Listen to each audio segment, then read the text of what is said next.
If my child died, I would want to cry my eyes out. I don't think I would. Sociopaths don't form normal emotional attachments to other people. They lack empathy. When they see a person suffering, they don't feel bad over it. I was in high school biology when evolutionary theory was really laid out for us. Species develop new characteristics, new traits, and then those can actually eventually take over. And so I concluded that maybe I had reached a higher stage of humanity where I wasn't held back by emotions the way other people were. And so I came to regard all these little rules that people tell you to follow as kind of brainwashing me. Breaking into places and, breaking into the school or stealing things.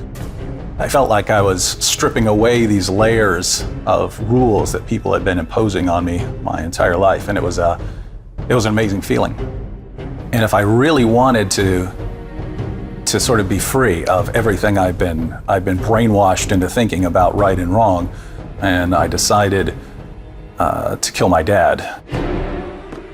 And I decided to do it in a brutal fashion, not a gunshot or anything. I was going to do it with a hammer. When I walked up to my dad, I had a hammer in my hand, and I hit him in the head 7 or 8 times with a ball peen hammer until I thought he was dead, and I just left. One of his friends, Jim, found him covered in blood, took him to a hospital, and so I went and told my mom, hey, I may have done this because I think I'm being told on at that moment. Instead of taking me to the police or anything, she took me to a psychiatric hospital. They made a report based on the time that I was there, and it said antisocial personality disorder. Eventually, Virginia had them remove me from the psychiatric hospital and take me to jail. Since my dad survived, I was convicted of malicious wounding. I was sentenced to 10 years in prison. There was a Christian named Randy, and he was a bit different from everyone else. And one day he was reading his Bible, and I walked up to him and I said, hey, you know why you're reading your Bible? You're reading your Bible because you're born in the United States. If you've been born in China, you'd be a Buddhist. If you've been born in India, you'd be a Hindu. If you've been born in Saudi Arabia, you'd be a Muslim, because people like you believe whatever you're taught to believe. He started arguing with me and started tearing me to pieces, and that was very different from other Christians that I'd argued with in the past. I ended up in, for a couple of months, a series of arguments with Randy about Christianity versus my worldview. Randy was winning the arguments that we would get into. I'm not going to beat him this way. I'm going to have to really learn the Bible so that I can respond to him. I regarded that as my weakness. I have to say I was impressed with Jesus. I went from thinking that I'm the best person in the world to thinking that I'm the worst person in the world. The question came up, either I'm stuck like this, or there's someone out there who can deal with this, who, out of anyone, had the ability to change, radically change, severely messed up people. It's Jesus or it's nothing. It's Jesus or there is just no hope.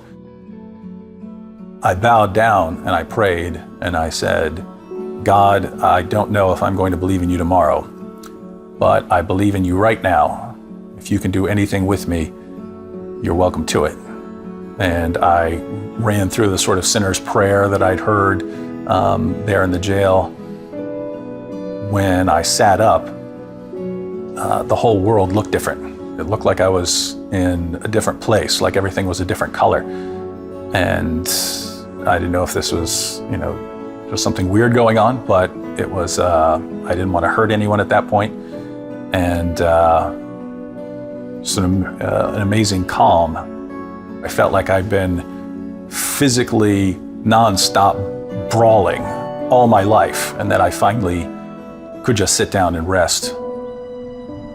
While I was in prison, I thought it would be bad to actually confess because my dad, again, had no recollection.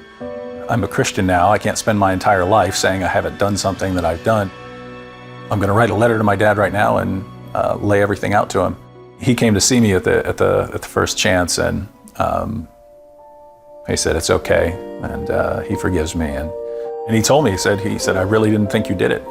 And so for him to hear all of that at once and then to forgive me, it's amazing stuff. Between jail and prison, I was locked up for a little over 5 years. I got out of prison in 2000 and started college immediately. Started arguing with a young woman who was an agnostic, and she eventually became a Christian, and we were married the following year. We have kids, and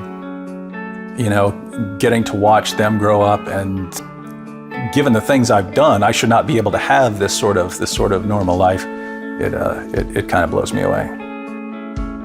I want people out there to know that there is a creator to this world, that there is a point to this world, that other people are important, that it's not just all about you. Jesus rose from the dead, and that shows that there is a point to everything, that there is a creator, that he does care about us, and that he entered this world to die for us. And that is a message that matters because it changes everything.